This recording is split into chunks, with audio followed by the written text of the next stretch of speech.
This is the third and final, I promise it's the final one for video for section 7.2. We're still talking about composite functions. So we've talked about the composition of functions when the trig function is the same and when it's different. But right now we're going to go back to when the functions are the same. But in this case, we're going to talk about when the value within the composition is not something common on the unit circle. So in order to evaluate these questions, there are three questions you have to ask yourself. And by answering these questions, you will have the answer to your problem.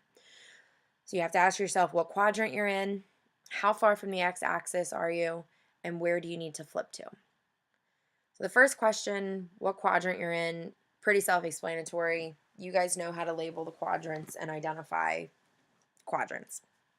And if you don't, please come talk to me. The second question, how far from the x-axis are you, really focuses on a point that I spoke to a majority of you about with section 7.1. You had some questions on one of the worksheets where the answers that you got might not necessarily have been the exact answers that were on the answer sheet. So an example of this would be, I think one of the questions, the answer that you could have gotten was 11 pi over 6, but the answer sheet said negative pi over 6. And these two values are equivalent.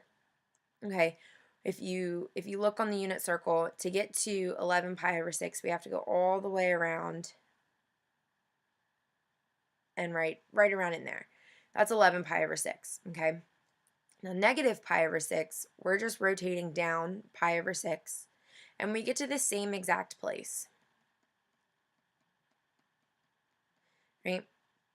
So one of the things I mentioned to some of you was that you need to start thinking in terms of getting to a certain point on the unit circle in the shortest distance possible. Okay, so from now on, instead of saying 11 pi over 6, we're going to talk in terms of negative pi over 6. Instead of saying 3 pi over 2, we're going to say negative pi over 2. Okay,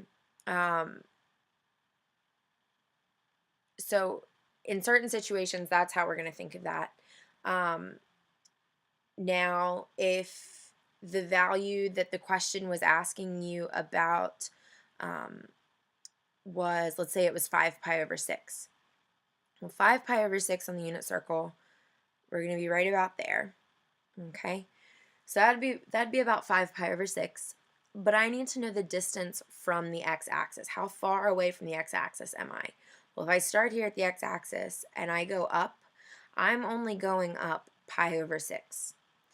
I go up pi over 6, then I hit 5 pi over 6 on the unit circle. Okay, so we're just trying to figure out how far away. 11 pi over 6 is negative pi over 6 units away from the x-axis. 5 pi over 6 is positive pi over 6 units away from the x-axis. Okay, so that's how we're thinking of answering question 2. Question 3 is a little bit trickier. It asks you where you need to flip to. And so that's where the all stupid trig crap and our understandings of the domains, the restricted domains of sine, cosine, and tangent come into play. So these yellow boxes here denote the restricted domains of each of these three trig functions.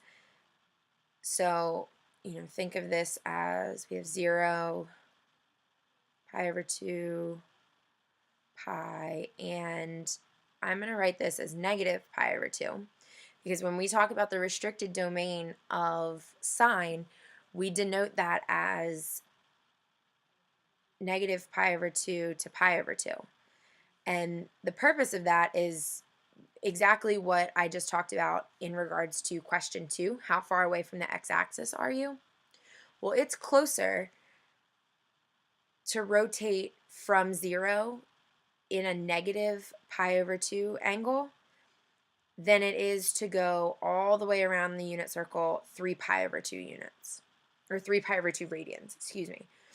So we need to think of, how to get to that angle measurement in the shortest distance possible. Well, it's shorter to go negative pi over 2 radians as opposed to going positive 3 pi over 2 radians. Right? So anyways, back to responding to question 3. So the yellow boxes are the restricted domains. And a lot of times with these questions, they will give you values that are not in the restricted domains of these trig functions. So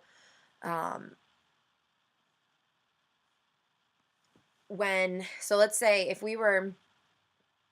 the value the problem gave us for sine was over here in the second quadrant, then when we say what quadrant do you need to flip to, we need to flip to the quadrant in sine's restricted domain that has the same sign, positive or negative, as the value we're talking about.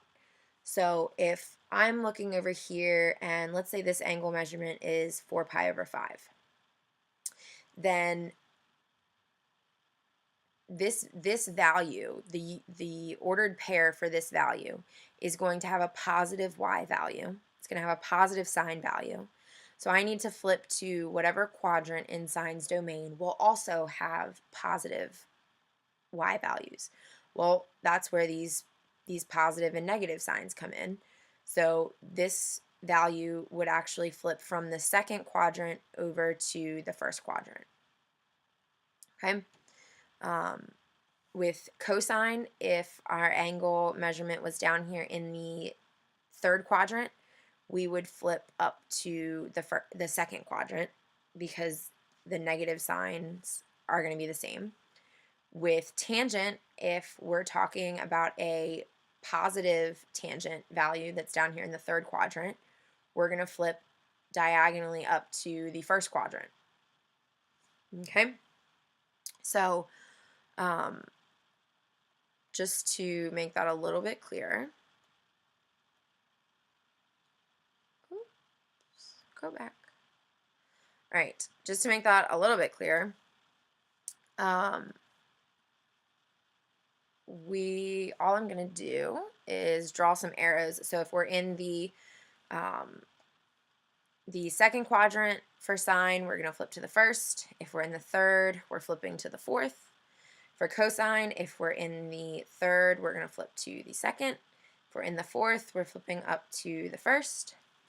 Tangent, we're going to flip diagonally. So if we're in the second, we're flipping down to the fourth. And if we're in the third, we're flipping up to the first. Okay? So little diagrams like this will be a huge help to you. So make sure you understand, what's going on here. Right. So let's do an example. We have our 3 questions up here at the top. What quadrant am I in? How far from the x-axis am I? And where do I need to flip to? So first thing I'm going to do is attempt to draw myself my unit circle over here. So I'm looking at negative 12 pi over 5. Well, I know that 10 pi over 5 is the same as 2 pi. But then I'm 2 pi over 5, so 10 pi over 5 plus 2 pi over 5 is 12 pi over 5. Okay? So in order to figure out what quadrant I'm in, because of the negative, I'm going to rotate clockwise. So if I'm starting here at 0, I know I'm going to rotate 2 full pi's. I'm going to rotate 1 full circular rotation around, and that gives me my negative. So I'm going to go all the way around. When I get back here, I'm at negative 10 pi over 5. But then I'm going to go 2 pi over 5 even further. Okay, so I'm somewhere right around here. So this is going to be my angle measurement. So the value that they give me in the problem is in the fourth quadrant. Okay, so I'm down here in the fourth quadrant, and I'm at, this would be negative 12 pi over 5. So I'm dealing down here. So that answered my first question. I'm in the fourth quadrant. Second question, how far from the x-axis am I? Well, I'm down here at negative 12 pi over 5.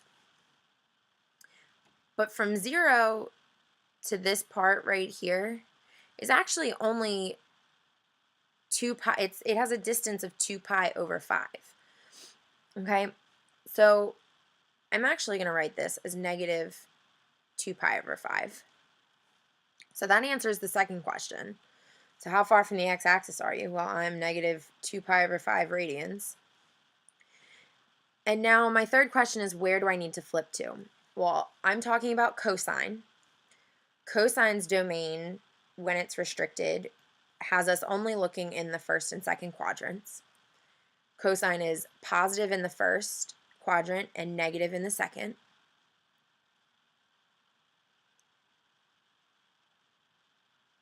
And my cosine value down here in the fourth quadrant is also positive. So I need to flip to the quadrant for cosine's restricted domain that also has positive values. So I'm taking my negative pi over 2 pi over 5 and flipping it up into the first quadrant so that I'm now at 2 pi over 5.